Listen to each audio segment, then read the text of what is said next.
Uh, oh yeah, good reminder. So yeah, basically, I have been teaching and making a living in a variety of ways with photography for about like 18 years, something like that. Um, and it was always the way I kind of planned things, through all of the unplanned things that happened along the way, was just, figure out how to make a living, do everything. I do a whole bunch of things, a lot of event photography, a lot of portraits, you name it. Um, but I had this long-term goal from the beginning to uh, mix, I've always wanted to be kind of known as a historian, writer, or photographer in one.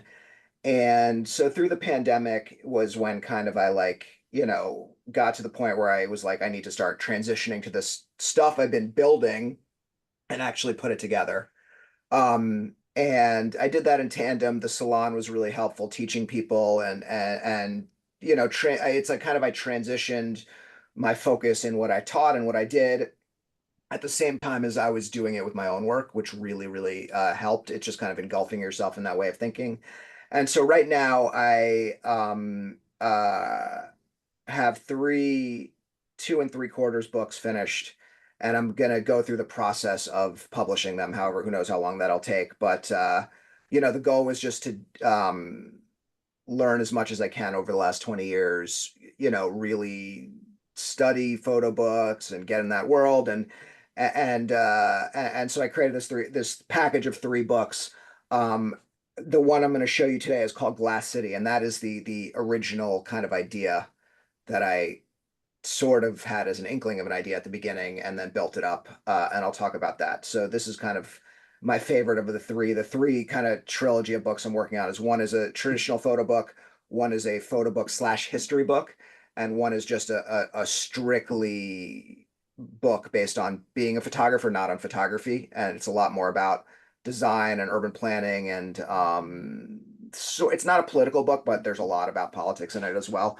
Um, so that's where I've kind of started to really put things together, and it's been a long plan. I wasn't in the position early on to go to like art school and hit the ground running that way. It was always kind of thinking long term to get to that place. That was kind of the necessary way route for me. So feel free, honestly, don't if you can either leave it in the chat or you can just feel free to speak up. I put my website in the thing, so in the chat, which if you want to click on, you can see the two projects, the history book and the one I'm going to show you is called Glass City. You can see that on my website, some of it, and you can see the Hype project, which is the history book, on my website as well. And if anyone's interested, yeah, I do send, except I've been writing in January, so I haven't sent it, but every 2 weeks I send and I try to make it really unique, and talk about all types of random stuff. So that's me in a nutshell. I'm going to switch over to just make sure I'm going to pin Emily. I may need you because I don't have I may need you to click on uh, the right corner of my thing with the 3 blue dots and make me just big for the whole time. Do you see the 3 dots? Is there? Oh, sorry, Emily, you're muted. So, Am I making you host? oh, you can make me host. Actually, that'll work. Yeah, just make me host, and then I can Okay, I can handle it. Yep, here you go. yep. All right, hang with me. Oh, make sure the recording is still going. Yeah, good question. I think it is. Yeah. The I recording's don't. still going. Okay. Okay, perfect. Thank you. All right. Now I have the controls. All right, spotlight for everyone. You can see me. Give me 1 second to just change off my. Yeah, you guys like my background, my wall there. I've been building it over Yeah. time. American Frames is great to order frames from. That's my favorite online ordering frame company. Just while I'm getting this thing going. American frames. American Frame, they have really, really good quality frames. Okay. There's the cheap, I forget what the biggest one is that sells frames online. That's like they're really cheap quality. American Frames is like the good version of them. Um, all right, iPhone camera. There we go. Is that big for everybody? Mm-hmm. Okay. If it goes off, let me know because sometimes if I'm not pinned right. All right. So this is a mock-up. I still probably need to do with it through like a very, very slight change probably, but this is basically it. The I started this idea in my head that I didn't wasn't really an idea, but I knew I was photographing something. I just didn't know what I was photographing. Um, and this was the time in my life where, I kind of realized how, pardon my cursing right now, but how fucked up New York was, and how I grew up in this place that, the place I grew up in, the my home growing up now rents for um $11,000 a month. Uh and I always grew up with like ADD, I was good in school, but I screwed around a lot and I hated school, and it's just like I wanted to be an artist, after I've realized that kind of later in life. And then all of a sudden you're like to the wolves in this expensive city, and everything's kind of changing and getting insane and all that stuff. And I talk about that in the multiple other books and kind of really go into the history in that. But this is just strictly showing it and showing what I was feeling through photographs. And I'll talk a lot about the photographs in here, but there's a lot of backstories and a lot. Um, and so I called it Glass City. It's over the years I put it through many different versions. Like I'd go crazy and I would edit it for a month or 2 or 3 months, and then I would just take a break and not touch it for a year. And while I was still shooting, last year, I kind of figured like I don't know, it was too much, it was too big, it wasn't working. And then I really had the idea as I was going through this that I needed to split out the parts of what I wanted to do. So when I realized like I want to be a documentary person, a history person. And then I separated out a history project and took out all those photos. And then I was left with the emotional photos for Glass City. And so it really helped me kind of get this to do the other one as well, fairly simultaneously. Um, so this is Hudson Yards, the front and back of the book. I have a lot of horrible things to say about Hudson Yards. It's one of the most evilest developments in it is in New York. They stole a lot of money. They did a lot of it's a really, really bad thing, and everything that's kind of was wrong with a philosophy of New York. So this one was actually one of the few photos that I in the entire book that I had in mind. And I said, I'm going to go to Hudson Yards. I'm going to get something like this. And I walked around, and the first day I got something okay. And then I went back again, and I got it. I just wanted to show that idea of glass, reflecting nothing, that type of architecture you look at, and psychologically, you're not looking at anything. It really affects your mental state. There have been studies that said that this glass architecture actually makes people much more depressed. And that's just one of the things to say. So there's a little hint of an airplane here. This book was taken in the aftermath of 9/11, and all the insane changes that it made to New York emotionally, and I could go into that forever as well. Really, New York went from being an outcast city to America's city, and simultaneously, it kind of got taken over by corporate interests and all that stuff. And it's still a wonderful place, but this is all the stuff we're trying to battle with to live here. So I'll go in and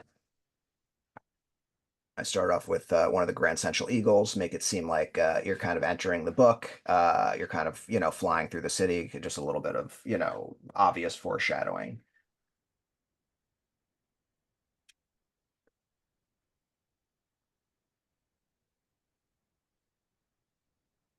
And then I wanted a little bit of text, but so I put my ambitions to be free, if just for a minute. 3 days a week would be nice. And I think I might cross that out, like Basquiat crossed out things in his work. So you can read it, but it's still kind of highlighted. I start off here with the master plan of Central Park. Sorry, the name pops out of my head as a tour guide. I should know this on cue, but this is a close up of the plan, just kind of showing that how a lot of the city feels natural and a lot of the city is natural. Natural kind of development, built not in these incredibly planned ways, but a lot is incredibly planned, particularly the park.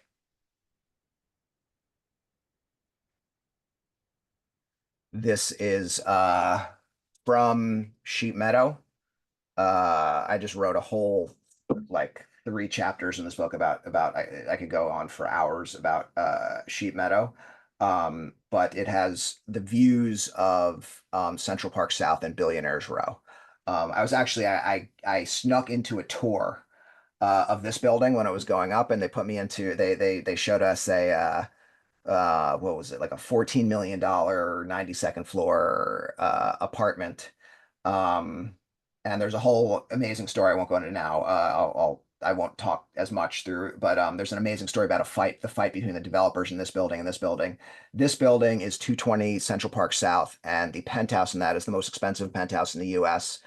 Um, and went to Ken Griffin, American hedge fund guy, lovely guy, absolutely wonderful, the things that he does, if you read about him. But he's an awful person. He purchased it for $238 million. Um, but there's a whole, when you look at all the buildings on the on Billionaires Row, it is like geopolitics. That's when Putin took over. He started investing his money, the money that he was stealing, and the way to keep oligarchs in check by giving them money and places in the West, and like so many of these apartments, the developers just took the money, and so many of these apartments are basically safety deposit boxes in the sky. Um, so. Here is Grand Central showing the kind of rats. It's a great little hidden architectural detail, um, you know, and just kind of I wanted to start here, kind of connecting myself to the rat down below sneaking around. Here's a graffiti artist, a welcome to New York sign with a Louis Vuitton, someone kind of staying for a weekend. Transitory feeling, a little bit of the graffiti in the old New York. You can kind of feel the change. Here is a tenement building in the neighborhood where my grandparents are from, and great one of my great grandmothers in the East Village.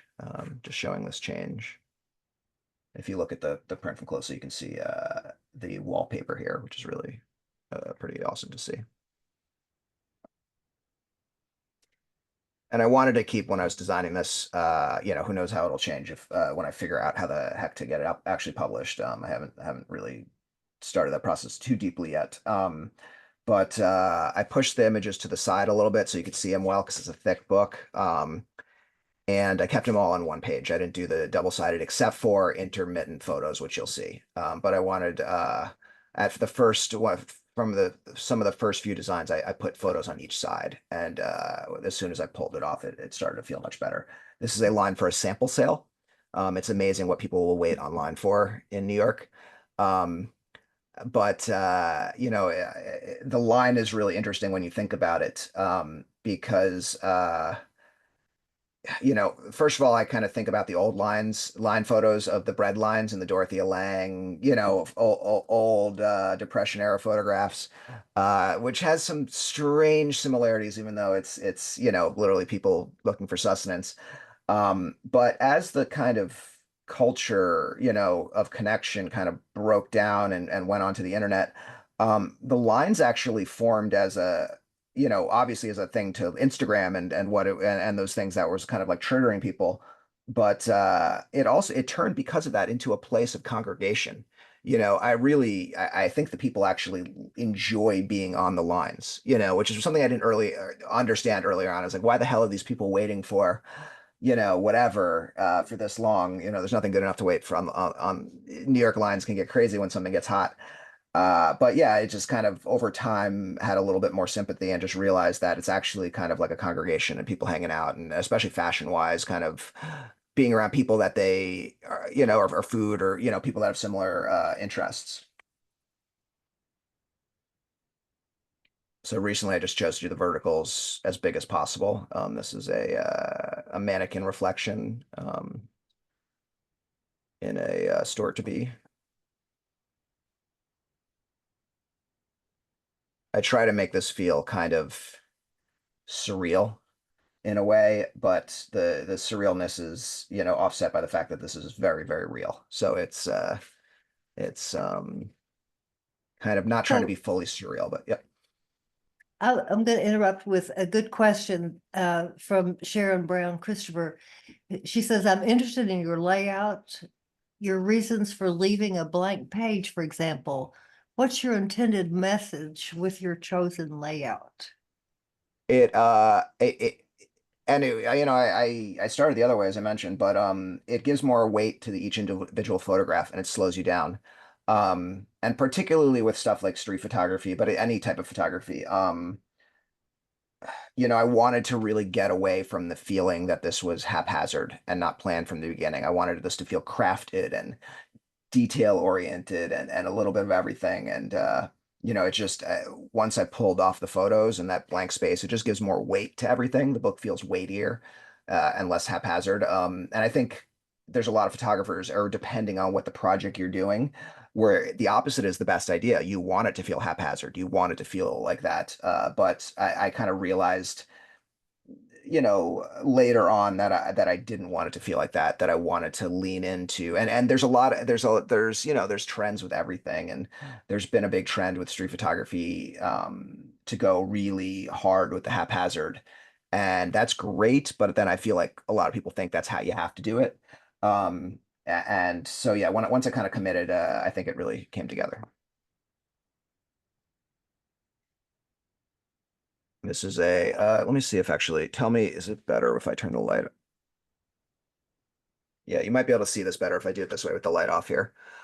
This is a I took some photos of the Queens panorama, which is an old huge model of the city. It's amazing if anyone's around Queens at the Queens Museum. It's incredible. And so I made them feel very abstract. I wanted that overview. But I'm not going to get the hell in a helicopter over New York, so um, I did it this way. Trying to give a sense of the domineering, quality. A lot of feelings of like disconnection, looking for a community, but at that time, especially like community was going online and it was breaking up and it was really affecting people. And I was trying to kind of create that feeling that was happening. Similar here, a lot of feelings of envy. Um, it's some people could see this as a critical photograph, but I connected with that look. And I think a lot of us would when we kind of realized, how these things make us feel. We may not like it in ourselves, but it's there. It's underneath the surface somewhere. And and then so here was you'll see some double page spreads. So I actually kind of there were some photos that just needed to be shown wide, or like were better shown wide. And I liked being able to kind of have this engulfing feeling so you could look at the details. And this was just recently, I just kind of figured this out, how to do I like to do this. And it really balanced out, I think, well. This is why you shouldn't visit New York in holiday season, by the way. This is a bathroom window of a bathroom at a famous cupcake place in Nolita in New York, and it's really interesting when you look at the um the the messages, and you can tell that the timing. Kill the rich, eat their young. I can't breathe. Black Lives Matter. Cody Pede here. Got an AOC sign here. Um, there's a lot, reminiscent of the time period, which I think probably was around 2015 or so.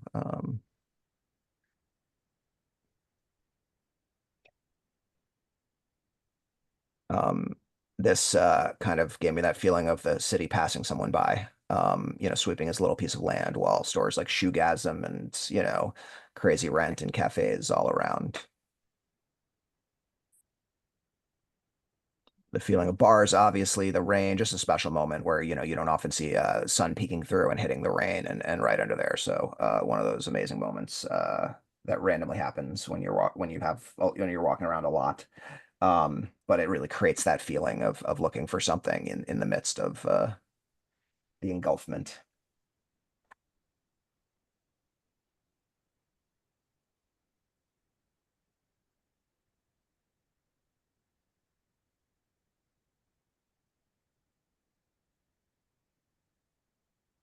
some of these images are fairly self-explanatory, slash, they create a feeling, but at the same time, it's nothing I can say for some of the photographs. This is a wet, rainy subway floor. Feels like the universe, yada yada, but uh, practically, it's those days where it's simultaneously really crappy out, and those days are kind of actually some of the most amazing sometimes. Just gives a feeling for what, being a New Yorker is like taking public transit every day. I try to go back and forth between showing the ground and then the high up. Um, and this is one of the moments, obviously, the ground. The black ice.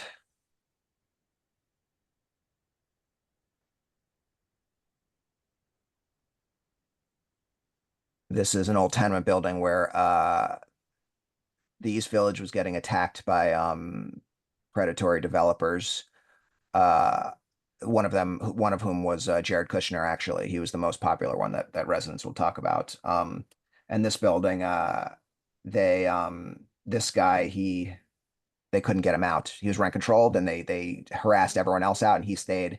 And they renovated the entire building around him. They even took out the stairs at one point to harass him, and it was this crazy story.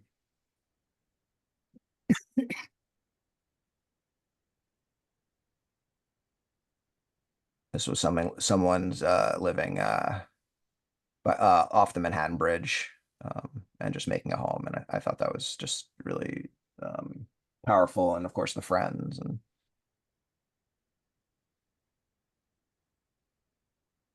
here's another abstract to make you feel a little bit off kilter, staring at the ground. Abstract-ish. Then here now, connecting the other pigeon photo to this photo where you're kind of on the ground looking down, and then now you get kind of the grand buildings. This is the building where one of the first super tall buildings that went up, where the residents are suing the developer for like $250 million because it creaks, it shakes, pipes break, it destroys artwork. The penthouse in there was bought by a Saudi billionaire about 8 or 9 years ago for like 88 million or something like that. I could have gotten that number wrong, and it's still no one has he hasn't sold it, and nobody has moved in.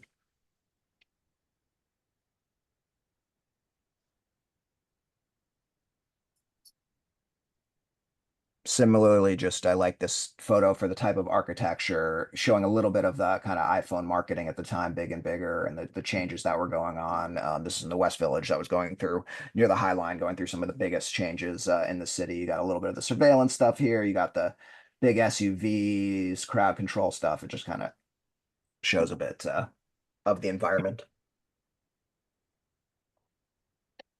And if you see, I tried to balance like environment photos, detail photos, people photos, motion, different types of things. I tried to intersperse it in interesting ways, so it flowed. Here's another picture of a detail of the panorama. This is Stuyvesant Town, and one of the uh, Robert Moses, Le Corbusier, just awful development. And in my writing and the other books, I connect some of the architectural philosophies, starting with White City in Chicago, through Le Corbusier's Radiant City, which puts, a lot of these buildings were built to put poor people in them, and it just completely is the opposite of the natural of celebrating the organic city and promoting its natural development. And this was slum clearance. Some of the poorest, most vulnerable communities, they just destroyed the neighborhoods and the communities. And the developers loved these buildings because they were easy and standardized to develop, and a lot of people made a lot of money. And a lot of crime happened in these buildings because there's no eyes on the street. There's so much space. It's dark. It's just everything that's wrong with urban planning. So I just kind of wanted to show that as a model, to kind of give that hint. And just so you know, I lived in my grandparents lived in a building, in one of the Robert Moses buildings for 40 years. I lived in one of them for about a decade, and it was still a wonderful mixed place with a lot of inspiration. It was a really amazing place to live. This was the development that I lived in. And the more you look here, the more details you see. The flag, the basketball, little flowers. I grew up playing basketball, so I wanted a hoop in there. And so, you know, kind of contrasting this messy, vibrant, real thing with, even though it wasn't a smartly developed place, with another not smartly developed place, Hudson Yards. Um, and just kind of show this view. And this is from the old High Line before it was developed.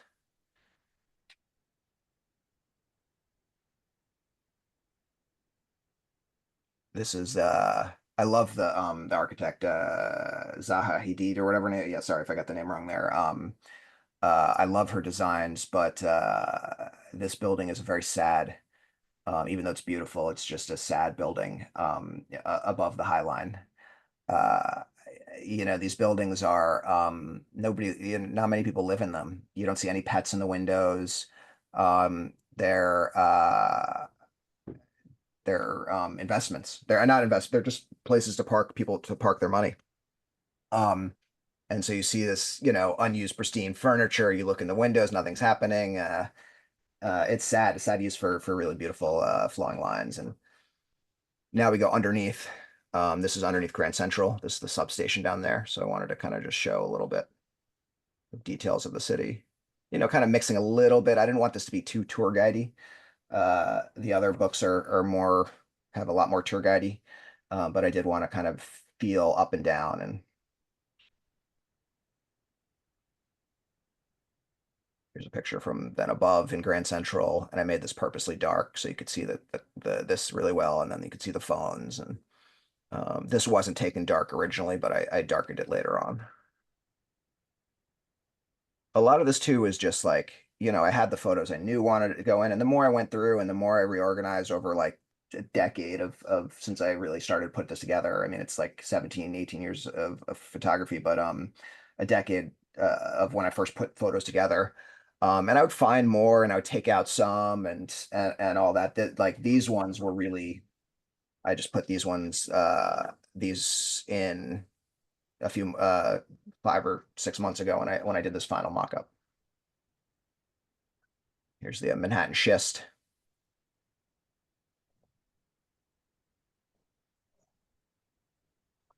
I won't bore you, but I could go into the history of the Manhattan schist.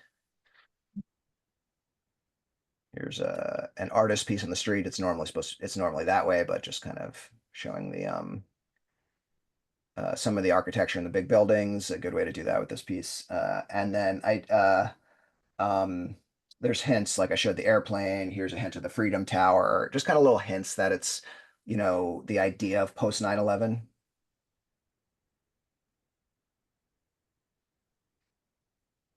Here's a building that is uh, grew out of the guts of this old savings bank, and it is the most evil looking building.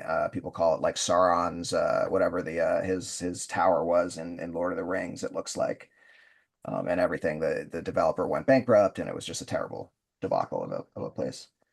Um, Here's another one where the this church was landmarked, but only the front. So NYU bought it and teared down the back and put up a dorm, and so it's like the dorm with just the front of the unused church.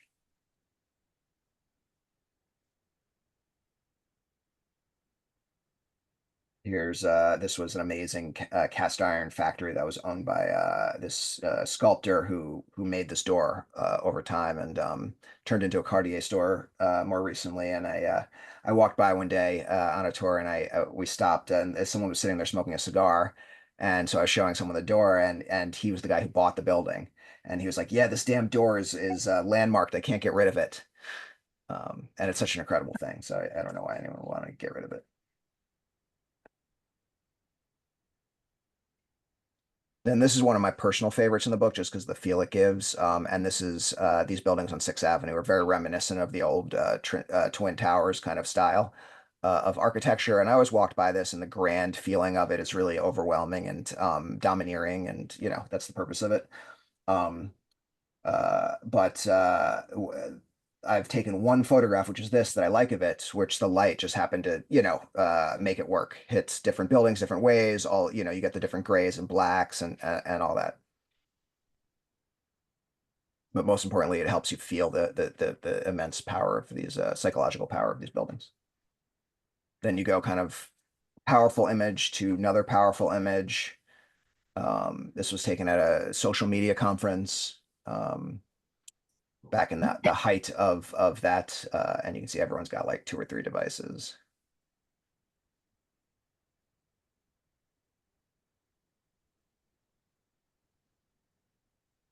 Here's I was always struck when I was, Robert Frank's Americans, the most famous photography book probably ever. And just he photographed a lot of Americana, jukebox, car, things that were at that time in the mid 55 to 57, I think was the years that it was he really focused on those ideas of Americana. And I was similarly, I had that thought in my head.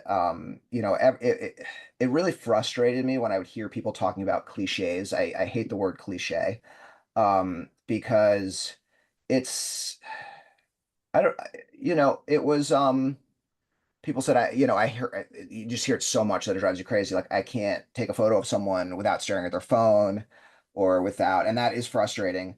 But people wouldn't take those photos at all, and most of them suck. Yeah, sure, they're a dime a dozen. But a lot of people didn't photograph the things that it would like. I I guess back then I had a feeling that it wouldn't last exactly in the way that it was, and it's really interesting because back this time to now, probably about 50% of the people are staring at their phones on the street than they were then. It is massively different. It has come back from the height of what it was. It's still nuts, obviously, but it's nowhere near what it was at how psychologically that time really hit people hard. And so here in this time, you see the objects of this little this age. You got the coffee cup, the Starbucks cup, this consumption, the bag, the pristine clothes, the jacket, the phone, the headphones. The headphones. I have a few pictures in here of headphones, and really they took away every like the headphone just suddenly it became a fashionable thing and everyone started wearing it, and then suddenly you break down those connections that are in the city what make things good. It's those intrinsic events, and everyone's suddenly checked out. And so this just kind of showed that. And of course, what makes the image work is, the image is about all these objects, but what makes it work is the expression on the face and how she's lost in that moment. Um, when you talk about a cliche, it's like, I was trying really hard to get photos that shared this. And when you get something that's good enough, um, you can take something of a cliche that turns out amazing, if that makes sense. It's something's only a cliche if it's not good enough. So don't let things like that, like or things that you hate or things that frustrate you, don't let that stop you from photographing them because it's a great way to deal with how annoying stuff is to photograph it and get angry about it in the photographs. This is another one when the vapes were huge before like it came out how absolutely horrible they are for you. And you just see people like smoking these huge things, and I was like, oh, I was trying to get a good one, but they're all when you talk about cliches and all that, they were all just a photograph of someone taking a big vape. It was like, okay, this is cool, but it's not. So I kept trying. I wanted something that kind of showed that. And then what ultimately happened from all the trying is that I got this photo. I got two that I like. There's another one in here as well. And the photo, the reason why it works is not because of the vape. Obviously, that's integral to the photograph, but the reason why it works is it's because of a photo of him staring at himself. It really tells the story that I want to tell, and it happens to be in this beautiful mask of the vape and all that stuff that's going on. So that's why it worked. So it's like if you kind of, it's like you're kind of trying to get something, and then something else happens a little bit to make it all work. And sometimes you get lucky, and sometimes you have ideas that would be great if it worked out, but then it never do. And it's all game. Sometimes they work out. Here's this is a really one of the hottest stores. It's turned into this like they got a cafe. It's you look outside and they have these events and it's just really fascinating to see. This is also outside of the store, so I love this full bodysuit modern world. Nothing to really say.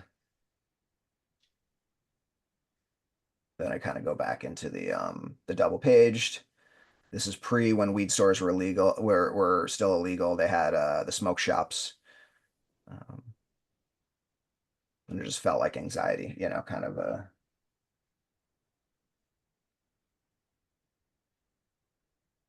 here's one of the East Village, wonderful East Village park, little community made parks in the 70s in the East Village. The developers would burn down the buildings for the insurance money because it was more valuable because of how uh, harsh the neighborhood got for a while.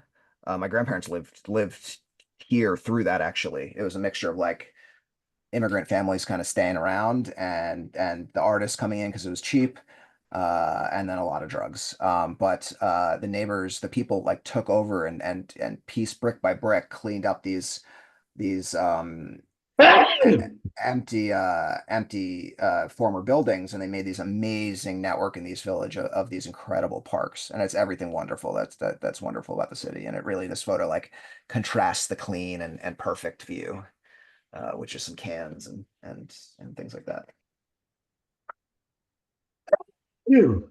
Just a little detail photo, texture, some of the major things you think about when you think about the city, FDNY, Brooklyn Bridge.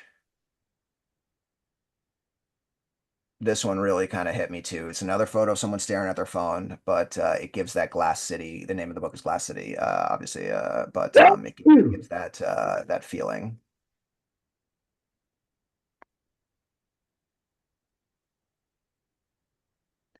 This is 60 Lower East Side Hotel, which was 2 blocks from where I lived. So if you want a good city tip is there's a website called Hotels Tonight where you get I think it's yeah I haven't used it in a while since I had a kid. We don't do that stuff as much anymore, but we would you can with a day or two advance you can get 50 price hotels and really nice hotels, and there's one 2 blocks from us which had this amazing pool, and it was such a funny scene just people watching, and they have but it's just so indicative of the age. It's literally like entombed Andy Warhol in the bottom of a pool.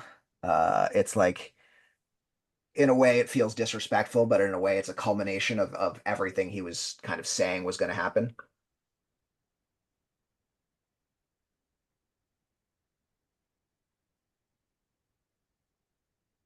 It's Fifth Avenue, really fancy watch store.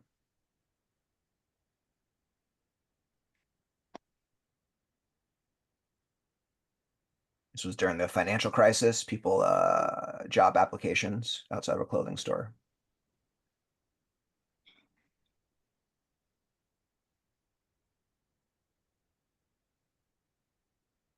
This police parade, some little details was getting like kind of the insignia and the edge here really worked, and here as well. The pomp and circumstance, nothing against the NYPD, but the pomp and circumstance. And also, I'm actually writing for this book. I'm writing a whole chapter that connects the history, all this architecture that we absolutely love, the old architecture in New York. The history behind where it came from is actually pretty insane. The history of how it popped up in the Chicago World's Fair, and the architect and designer behind it, and where he got his ideas from, and how it kind of filtered through, and how like the feeling and what this creates, and the civic authority control, that's what it was for, has translated into these other forms of planning and civic planning, and it has also translated to zoning practices and things like that as well. So kind of like on that note, it's a lot of the stuff I was photographing I was also trying to learn about at the same time, kind of researching and reading, and I would delve deeper. I'd have an idea and then I'd go into it, and it took like off and on 20 years of just being interested in this stuff to for it to start spiraling and starting to put things together and being able to 7 years ago, I would not be able to talk about this stuff in this way. But the further I went, and the more I kind of put together all these things, the easier I was able to put it together because I understood the stuff I was interested in talking about.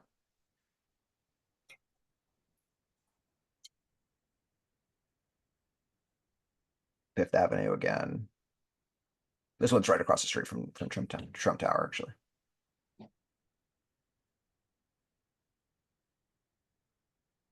One of the can sellers, the new building behind.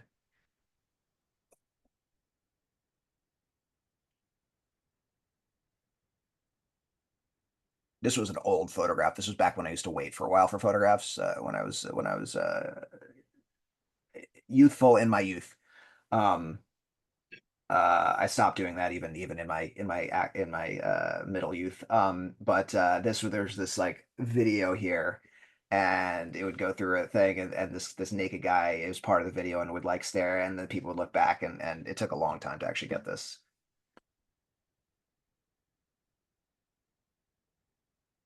This is actually funny. This is a food blogger who takes really big bites. And he's a big food blogger actually, but it was hilarious because randomly, I don't follow food stuff, and my wife follows like so much food stuff. She's a cook, and but uh randomly it came up, it was my feed or my wife's feed, I don't know, but I was like taking a picture of this guy, but I was actually in the back of his video as he was like doing this, and I was just pretending to be a tourist. So I was actually in this video. It's really funny. But you can see he takes really big bites. This is one of the big bubbles, the bubble people in Central Park. Just another abstract. I do want to bring a little bit of the park in there.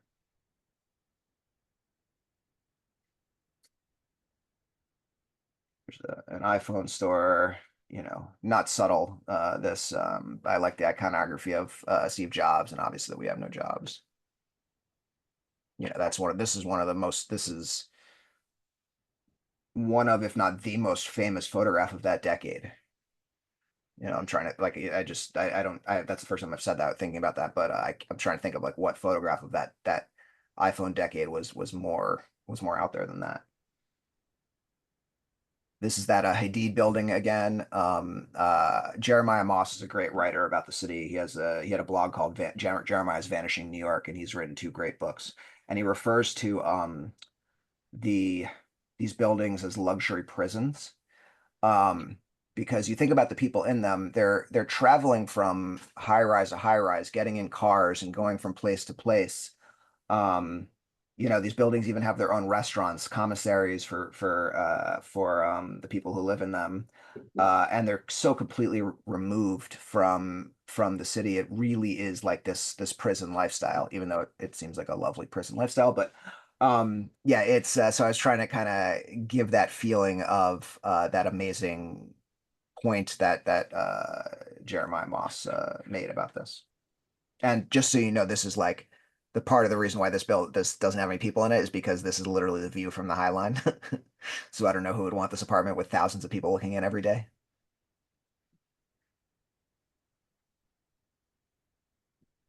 This is Prada store. Just wanted the kind of glitz and silver and gaudiness.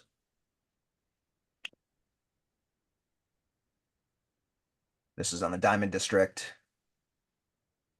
I just really wanted to show a photo of these crazy watches. All the details.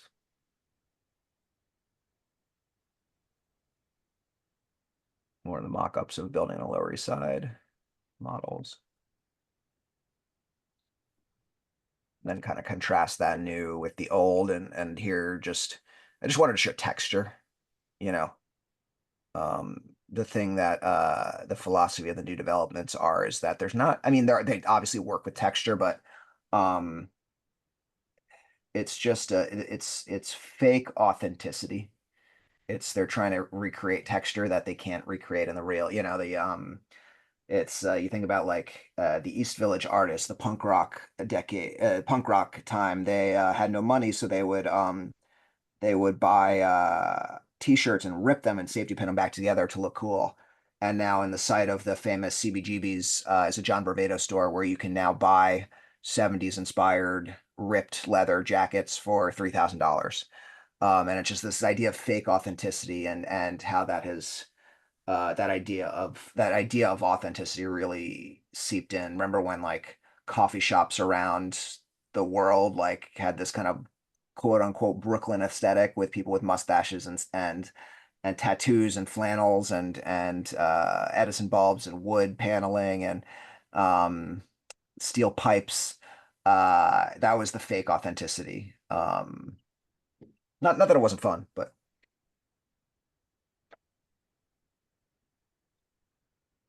here's a light shining on a train I was in, and then um, the sun hitting the train window. It's always a really nice moment when you see the sun kind of in this when the train stops and the sun's hitting the window.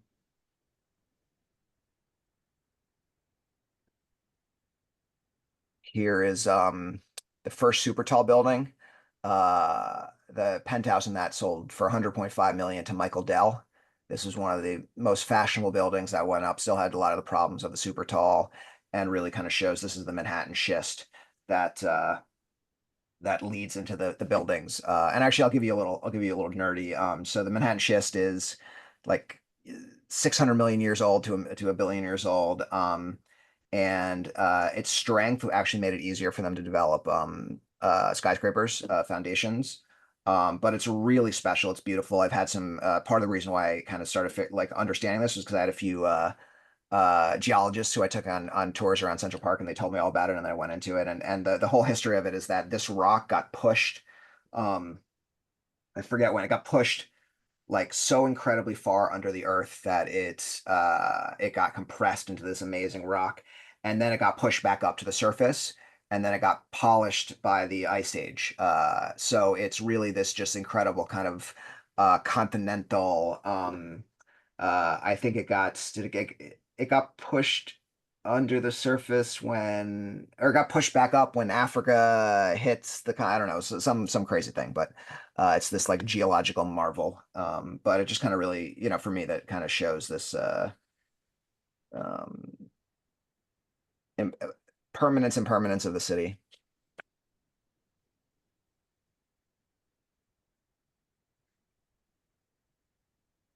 This one feels almost like crop circles a little bit to me, a little abstract when you kind of think about it that way.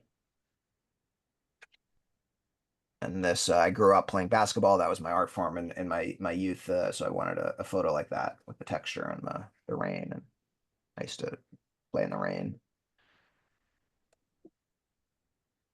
Another photo that's texture and the new texture and concrete and glass.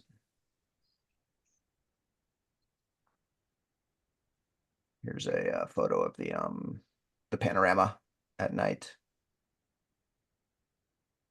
It's I want this feeling of looking at it and thinking it's an above photo, like from an airplane, and then kind of feel something feeling off, not real. And then you kind of, the more you look at it, you realize, oh no, that's not a real city. Here's a P on the subway. And then the lights here are a little bit representative of the Twin Towers, or very representative, not a little. Here's old Dolce. It's weird like looking back at your old photos and seeing the fashions change and the stores that aren't like around anymore or anything like that.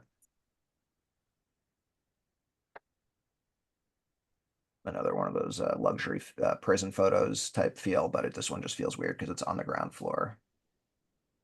And most of these buildings are empty. It's black up here, no one's in there.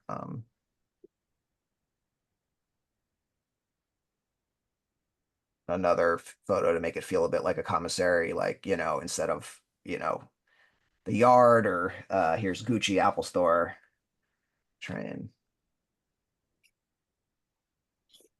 showing just the madness of the shift to Amazon.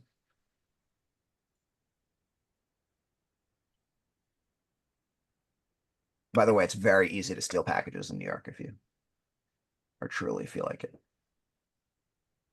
This is, have you ever seen the amazing documentary about Jay Mizell? Jay Mizell's old place. This is it. It's a wonderful, wonderful place. And I just love how, I liked, you talk about sharing graffiti artists' work or whether stuff like that. I hear questions about all that all the time. But some of the graffiti artist things that I wanted to put in here were just like the amazing messages that the artists shared. Like I wanted to share their messages. I wanted to be the one who documented it, and they were sharing their feelings that were very exactly the same as mine. And so those are the ones that I kind of put in here. Kind of felt like a little bit of like a documentarian for their transient stuff. And then here you go from this like vibrant, amazing thing to this, which is a very smart choice if you think if you have an apartment that you're never at, get a cactus if you want to plant. You don't have to water it that much. Here's on that note as well, Uber me peace. Very lofty goal. And then I think the person came down to reality and said, Uber me Chipotle. I don't need peace. I just need some food.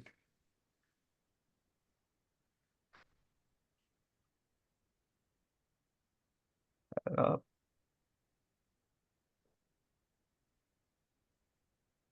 Here's one of those newer buildings. Someone staring out the window. If you look closer, might be hard to see on your screen. Here's the old physical graffiti building. If you're a music fan, and here I just love the graffiti artist painted the face white with a little blood down and said, "Talk to me because I'm lonely." And I mixed with the amazing texture here. And then going from this to that, the view, the throw blanket,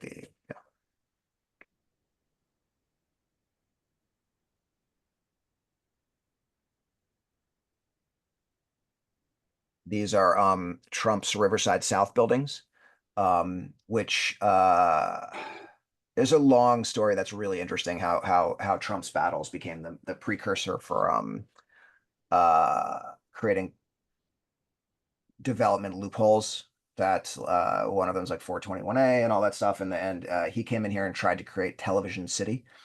Um, what year? I forget exactly what year that was.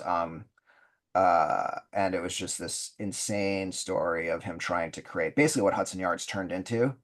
And the the the community fighting back.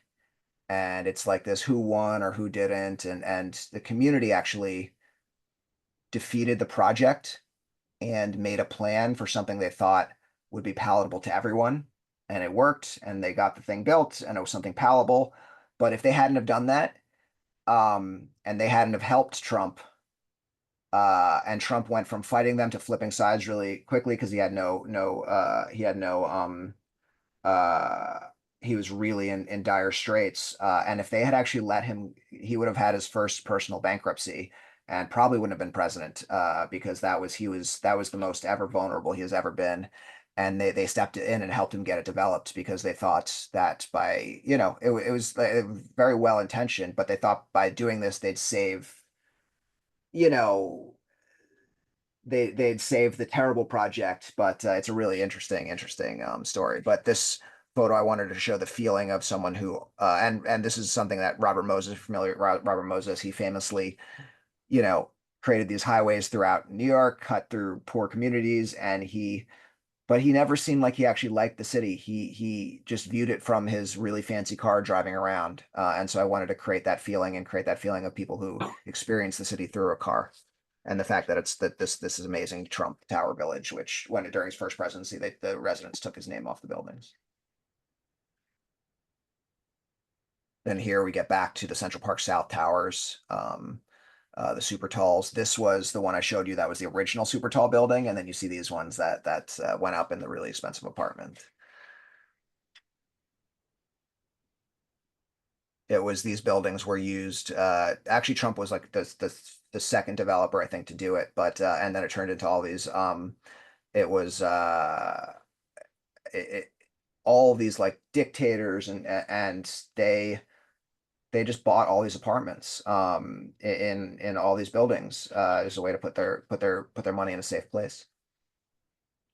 This is that building I was telling you about with all the pipe problems and all that stuff.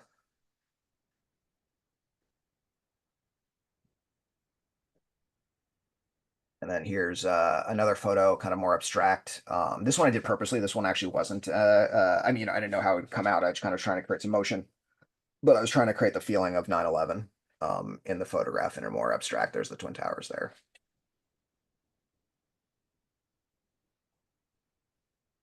Then you get a little break because it's basically at the end. And then here, I love this is the side of a Harry Winston store in Fifth Avenue, right on that Fifth Avenue Central Park corner, and just that idea that New York used to be celebrated for a place that was so different from every other place, and then all the cities became the same thing of each other, and obviously that's true to an extent. It's a big city, but and then the final photograph of the book is this look at Central Park South from the top of the Met, and I try to do detailed here, feel an organic feel, and kind of blurry there. Kind of makes it look pretty cool. And that is the book. Hope you all enjoyed it. I'm Wow. gonna go. Let me I just was, change back to. I was, I'm curious to hear what people thought. I was looking at it, trying to figure out what your major motifs were, because that's a new concept for me Mm, after a workshop this last weekend. mm, And it was interesting to see how you open with that map of Central Park mm. and then the views through Central Park from time to time. Yeah. And then it was just really a whoo to wind up with that. I felt like that was uh parks weren't very much in your photos, Mm. uh, but they were just sprinkled throughout them so that they kind of that stood out to me. What stood out to some others of you, or what questions do you have?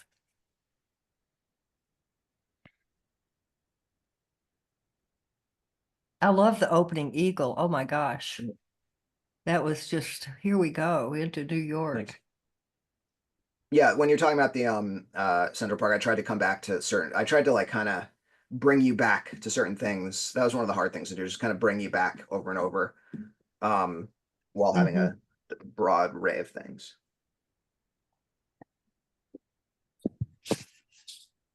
I enjoyed the texture photos, the photos of the ground in the rain and of the bare walls.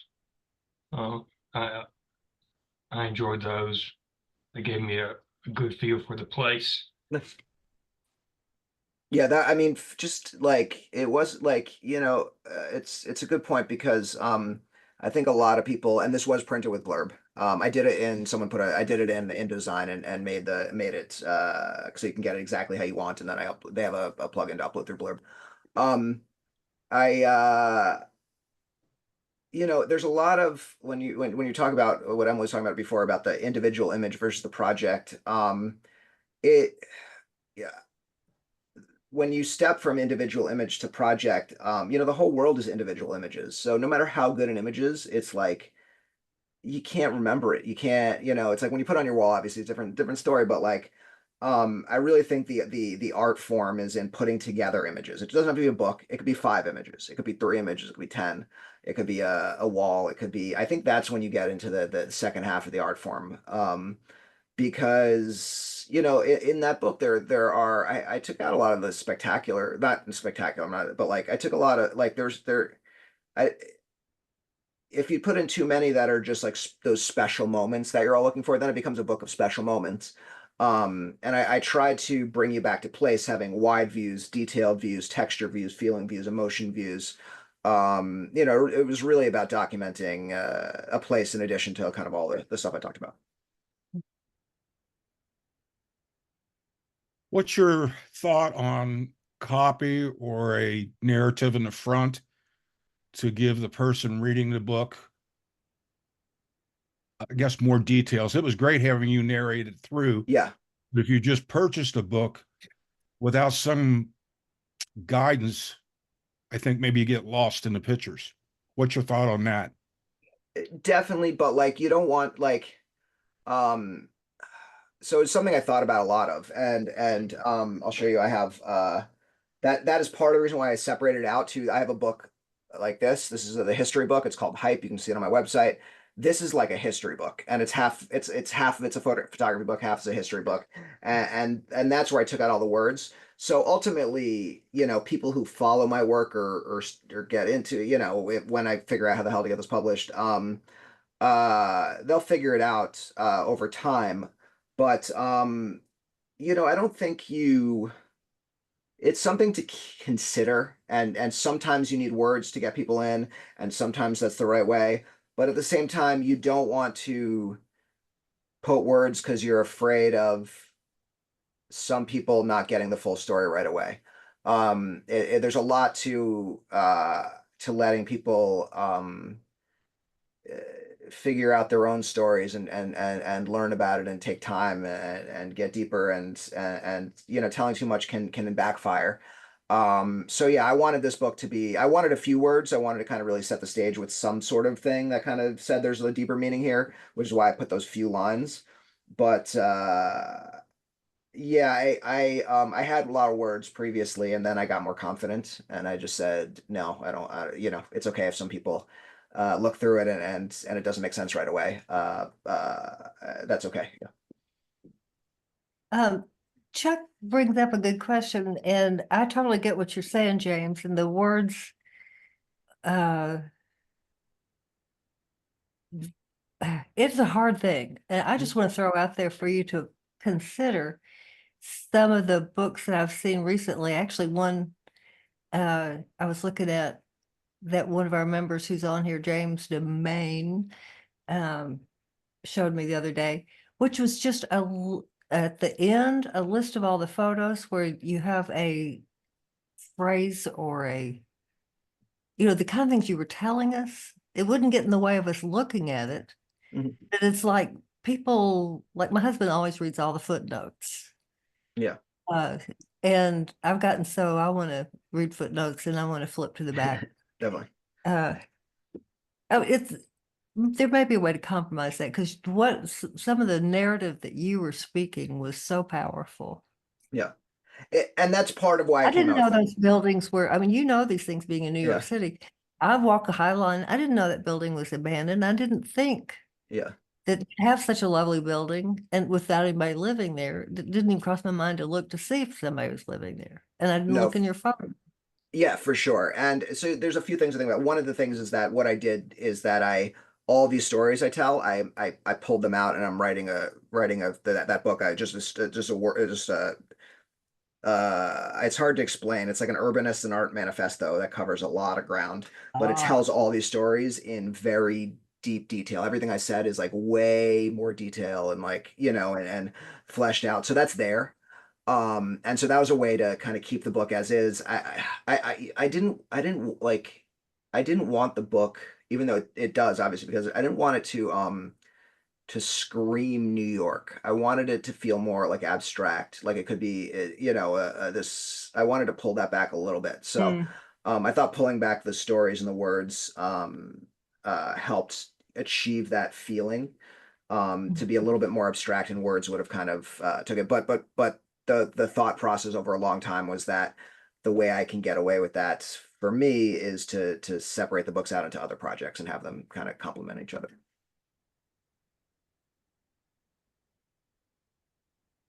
Well, there was a lot of commentary on the state of things in our time, no matter what city you're in.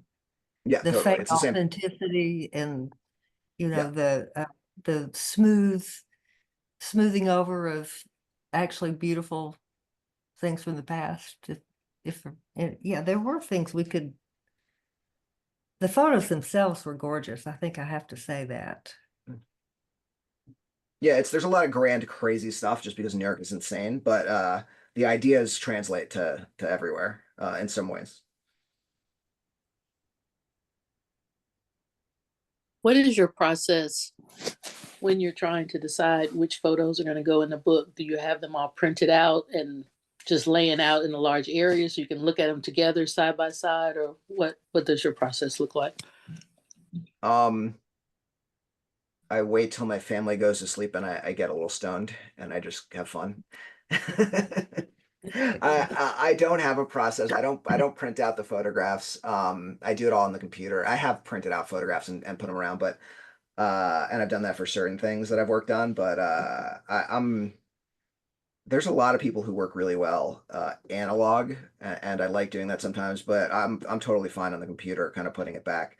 I would say I'm very quick and organized on the computer with my archives after having them like for so long and doing this back and forth for so long.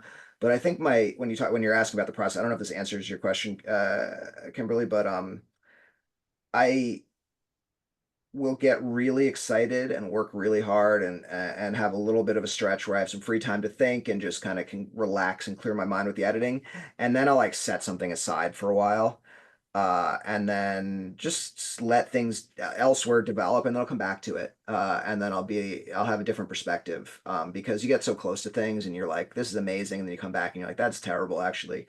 And so sometimes just taking time and having little fits of creativity but I really I love as much as I love shooting, I love editing and I try not to have it be a burden. I try to just have it be like as someone who would just need to relax at the end of and watch TV that, you know, I'll go and screw around with some photographs and put them together.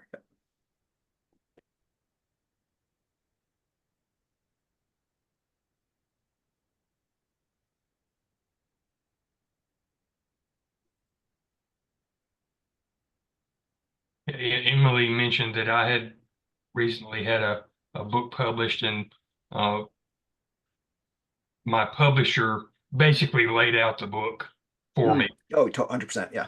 Yeah, I mean, basically, they picked most of the photographs, they laid them out, and really they introduced me to the idea that I think you were talking about earlier, which is the distinction between a book being a collection of individual photographs and the book being an art object itself.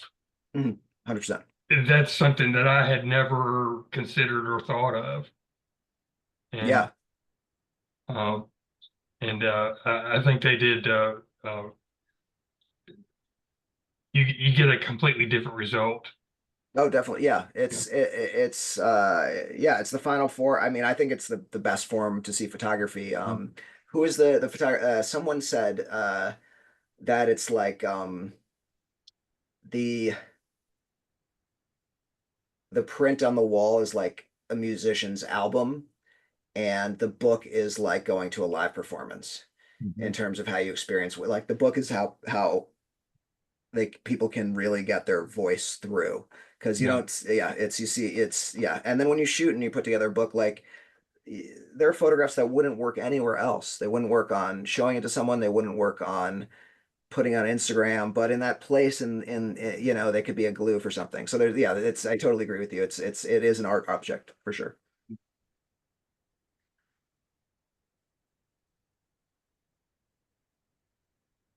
And they're not cheap to make. So yeah, they're expensive art. Yeah, I'm sure you know. That's but part of the reason why you're saying about doing that is that like I had very specific ideas for kind of the stuff that I wanted to do, and I had to develop them. And so I wasn't trying early to you know who knows. I live in like the most competitive place for this stuff. Yeah. So really, I just wanted to get really good at learning about it and doing it myself and getting it all finished.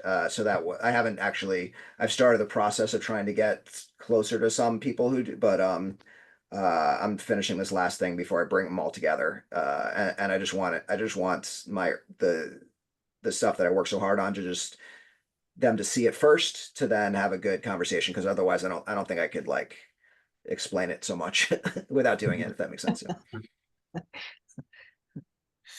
Well, I think you have a perfect title for it. The first time that I saw you discussing it, I was thinking of Glass City as being a commentary on, I don't know, modern building methods or, you know, how compared to stone and so forth. Which This is time part go- of it. Yeah. But yeah, Well, no, it no, is yeah, definitely totally. part of Yeah, it, yeah, but yeah. it's But just as much. also, Yeah. you have so many windows in there, Mm. and we're looking through glass from one way or the other, or reflections in glass. And so it's more, of course, that's part of Glass City, but that's to me opened up the idea of the the, uh, see, I don't know the words for it. It No, opened, the only way to describe it is put it in a book. it opened up glass a little more. Yeah. What You know, about transparency. like a self-reflection? I don't know what's in your head, but yeah, I made a purposely broad thing that had multiple ways to interpret, which definitely Glass City was the sleek, the fake, the lack of authenticity, the reflection being more important than the content. I'm here all day. I can keep going. No, that's the stuff that comes to mind right away. But yeah, it was. Okay. But then also, my wife's, if it's not clear, my wife's an urban planner, and I'm very definitely there is a nod to the construction and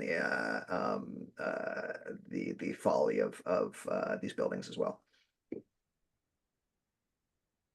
But when you said that, you know, I'm sitting here knowing your wife, Sarah, is this urban planner. And so my goodness, I can imagine your all dinner time conversations about some of these things. But also when you mentioned that some of these photos were places where your grandparents lived, that was important.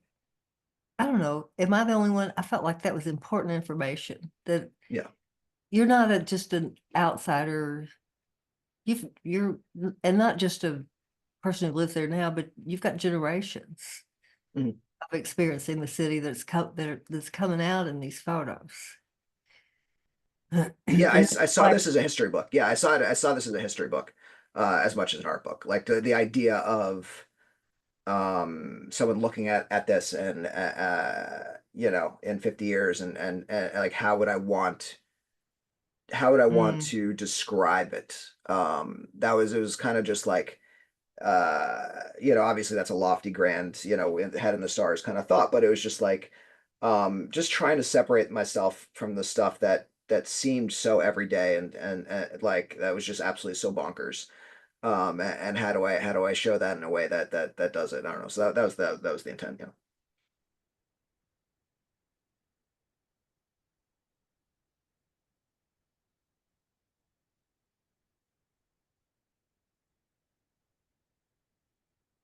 well, does it help you in closing? I was looking at the time, I think, oh, we need to wrap this up, but I have a question for you.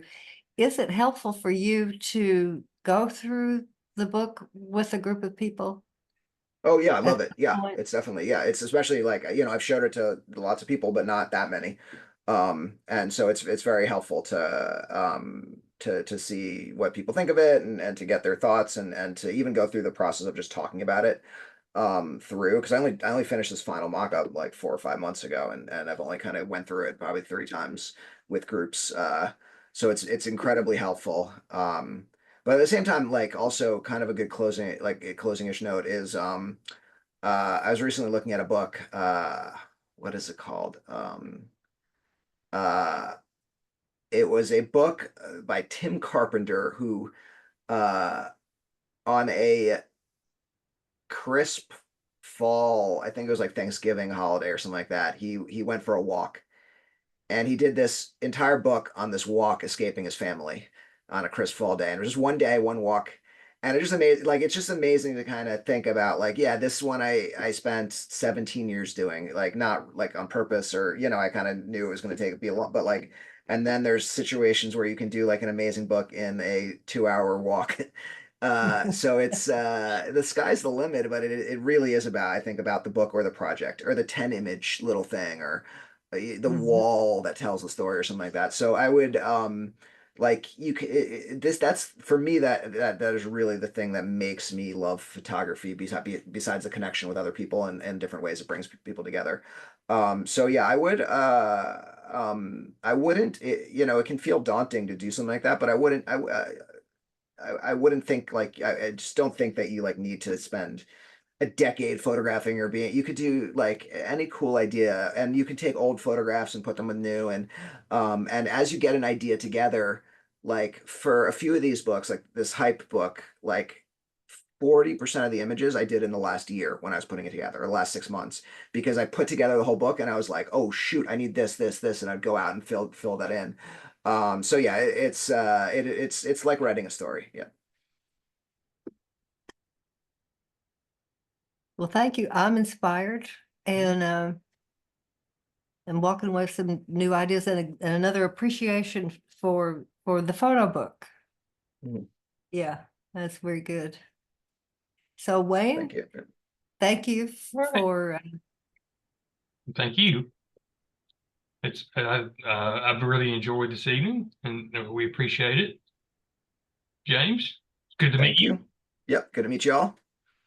And we'll wrap this up and we'll see everybody next time. all right, Have a great thank evening. you. Great talking to y'all. Thank you. Thanks, James. Yep. Thanks, James. Thanks so much. Thank you. Amazing.